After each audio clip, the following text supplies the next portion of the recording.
Hello everyone, Courtney here with Signpost Santa Fe. Welcome again to an unemployed tour guide with a cell phone, Santa Fe, during COVID-19. First, an update on what's been happening around here this summer in Santa Fe, and then some simple footage of a walk I took downtown, catching the end of a peaceful Black Lives Matter demonstration, and some beautiful evening light on the St. Francis Cathedral in the midst of a thunderstorm. So here's an update on things around here. Number 1, face coverings have been mandatory in public since May 16th. At first, the exception was for eating, drinking, and exercising, but in July, it was required for exercising too, including gyms. Most people have interpreted this to mean that if you are exercising near people, then you should wear a mask. But many who are able to hike, bike, or run at a distance from others will just have a mask ready to pull up if they happen to encounter other people. Number 2, we opened, sort of, and then we closed, sort of. A, restaurants. So in June, many restrictions were lifted and indoor and outdoor dining was able to operate at reduced capacity. In July, our cases started to rise, so indoor dining was again banned. And recently, indoor dining was allowed to resume with caution at 25% capacity. Restaurants with patios and socially distanced seating have had a lot of business, and some have managed to improvise outdoor spaces on sidewalks, alleys, or into parking areas. Some places opened, but then had to close temporarily due to positive cases. B, cinemas and bars have remained closed, though breweries have managed to remain in business through food service in outdoor spaces and providing takeout and pickup service, and in some cases even selling hand sanitizer. Stadiums and parking lots here and there have created drive-in movies and concerts. Museums just recently have been allowed to take in 25% capacity, but they've been closed for pretty much the whole summer. Any group gatherings of more than 10 has been discouraged. And I can say that for us and for most people that we know, our socializing is limited to 5 or less and only in outdoor settings. C, religious services have been mostly virtual, but were allowed to open with restrictions at limited capacity. D, retail salons, gyms, pools. In June, they were allowed to open with restrictions at limited capacity. Pools only for lap swimming, and only a few pools have been able to do this, and appointments are required. I think the restrictions were tightened up a bit more and then loosened again. I personally rarely go to these places even in normal times. My gym is the outdoors, and I haven't needed to cut my hair quite as much lately, but that's another story. E, so the many events that attract visitors here in the summer and the fall, they've had to cancel their in-person events, though some have managed to create virtual alternatives. These include the International Folk Art Market, Spanish Market, and Indian Market, our July and August opera season, Wine and Chili Fiesta, Santa Fe Fiesta, including to the Zobra, and the International Balloon Fiesta, which normally happens in October. F, so as a result, of course, tourism has been hit hard. My place of work, the Four Seasons, actually opened at 50% capacity on June 4th, as they have remained, although I believe that now the restriction has softened to 75% capacity for hotels. With new safety measures and masks provided to all employees and guests, we were able to conduct a few tours, but then in the middle of July, the governor ordered a 14-day quarantine for all out-of-state visitors. And many tourist sites like museums and pueblos have been closed either completely or closed to out-of-state visitors. As a result, our tours dried up again, but we've been called in to help with various odd jobs like cleaning vehicles or bikes. Still, this is very little work, so while I'm not totally unemployed anymore, I'm still severely underemployed, enough that I think I can still keep the title. Okay, side note, I just want to mention how amazing the Four Seasons has been in communicating with their staff staff through this whole thing, going above and beyond to make sure that we all remain healthy and safe. They even provided cooked meals for healthcare workers in our community. So I'm really proud and thankful to be part of such an organization. Number 3, as I mentioned before, with cases rising in neighboring states, in the middle of July, the governor ordered a 14-day quarantine for all out-of-state visitors, which is still mostly in effect today. However, recently they softened to exempt a few states with lower transmissions, something that will always be a bit in flux and changing, and anyone testing negative within a certain time period of traveling here. Number 4, schools have been online since March 15th. Santa Fe schools, including my daughter's, remain mostly virtual and plan to stay that way for the first 9 weeks. After, there may be a transition to a hybrid system of partial in-person and partial virtual schooling, so we'll see. Albuquerque and some other places have either already started a hybrid system or plan to do so soon. Non-contact sports have been allowed with safety measures, but contact sports have been suspended. Number 5, these measures, which have been consistently conservative, more conservative than in the rest of the country, have kept our COVID case numbers relatively low, which has enabled us to better prepare for and handle any small spikes that do come along. In fact, our hospitals have been in a position to take in patients from neighboring Arizona and Texas when their cases started to surge. But of course, this makes us very nervous as our hospital capacity is increasingly limited. So it's good that we've been able to mostly keep that number low. But unfortunately, unemployment has been higher than the national average. The latest numbers showing 12.7%. And many small business owners have suffered tremendous economic pain, and some even closing permanently. Number 7, fires, as if there wasn't enough problems, right? While California has borne the brunt of a fire season this month, there also have been fires in Colorado and New Mexico, including one right in our backyard in the National Forest, most visible from a town north of here called Tesuque, which is near where the Four Seasons is located. In that area, but closer to the mountains in the forest, is a village called Rio en Medio, which had been most threatened and where my friend and colleague Mickey lives with her family. In fact, she is the one who took all of the photos here of the fire. They were prepared to evacuate, but fortunately they never had to do so. The smoke was awful, even in Santa Fe for a while. Luckily, we had some rain, and the firefighters have done an amazing job, and it is nearly contained.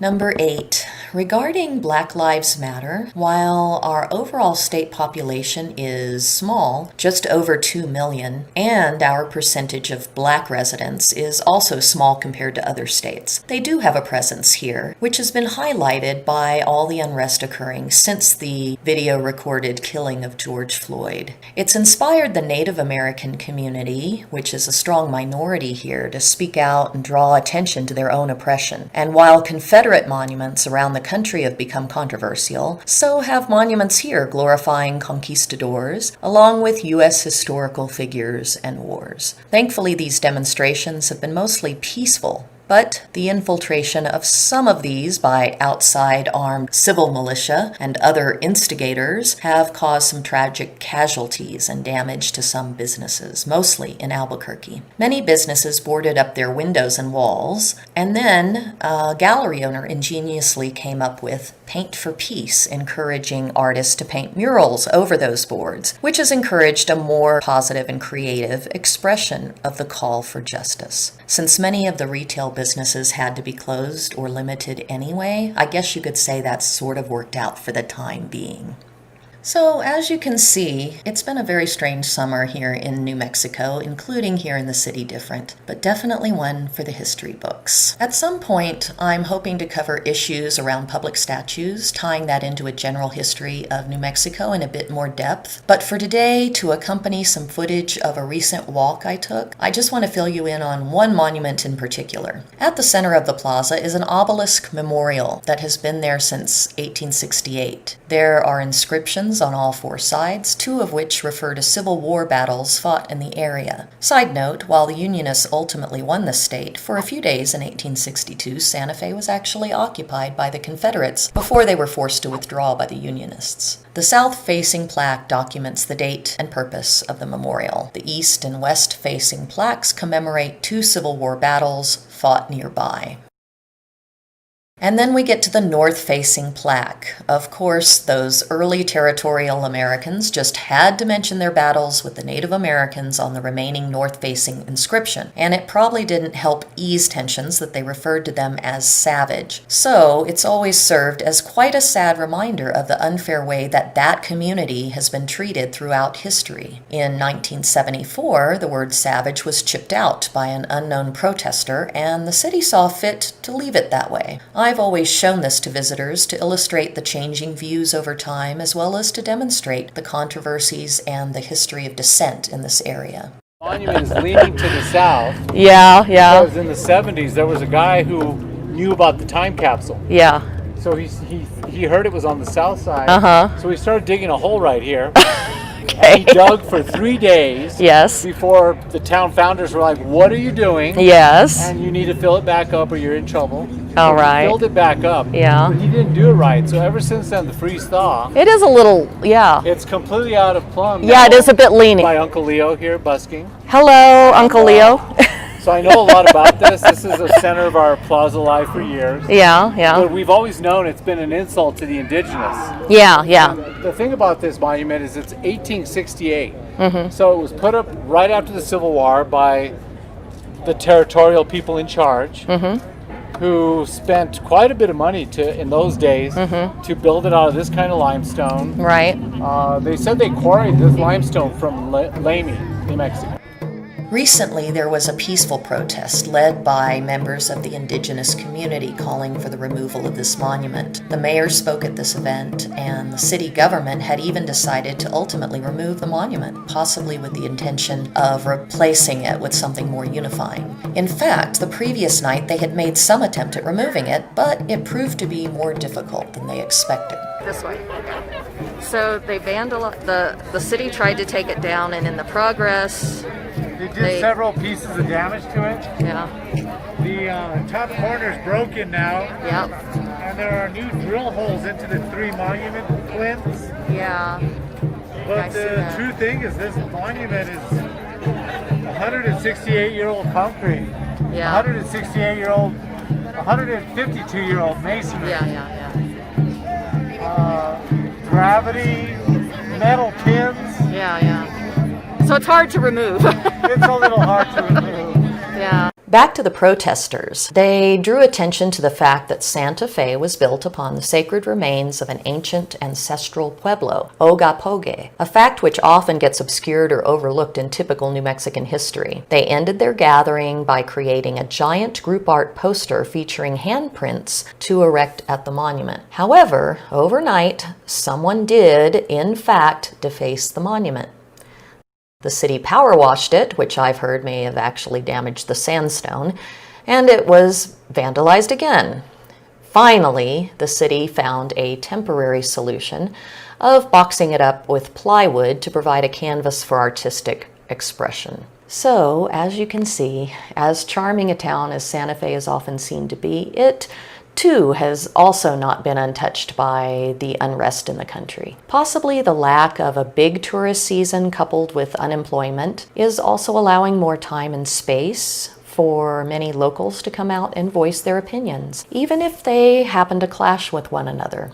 But this tension has always been there, and even when it's been pushed away or downplayed for the sake of tourism. At the same time, even over this summer, there have been visitors coming through. Some may have second homes here, others may be enjoying long road trips. But there is a definite sense that people really want to escape all the problems in our country right now, from COVID to racial tensions. How odd it must be to go from one state to another, only to find that in a way there is no escape. Unless perhaps you head to the wilderness with a tent, which I've noticed many doing as well. I often think that this pandemic is demonstrating perhaps how dependent our culture has become on outside entertainment and travel. It seems hard for us to stay still for long, to remain content in our own towns, neighborhoods, and homes.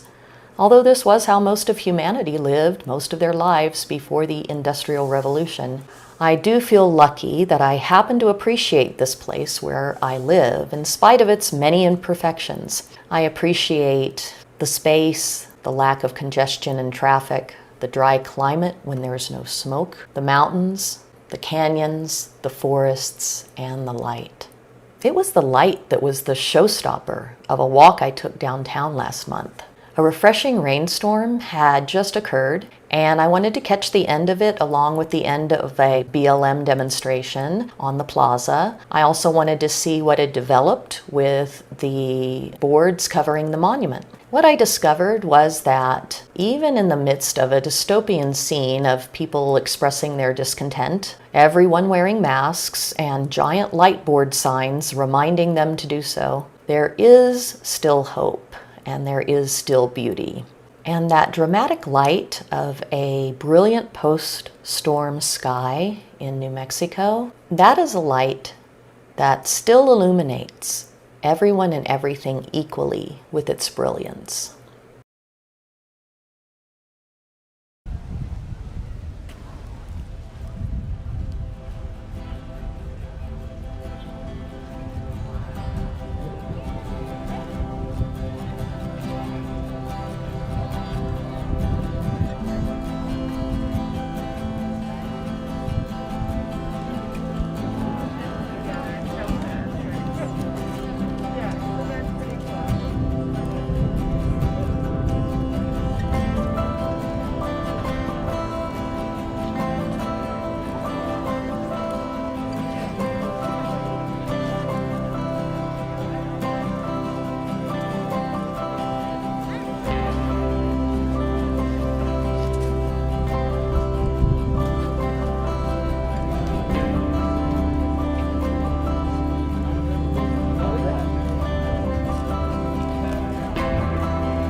Bye.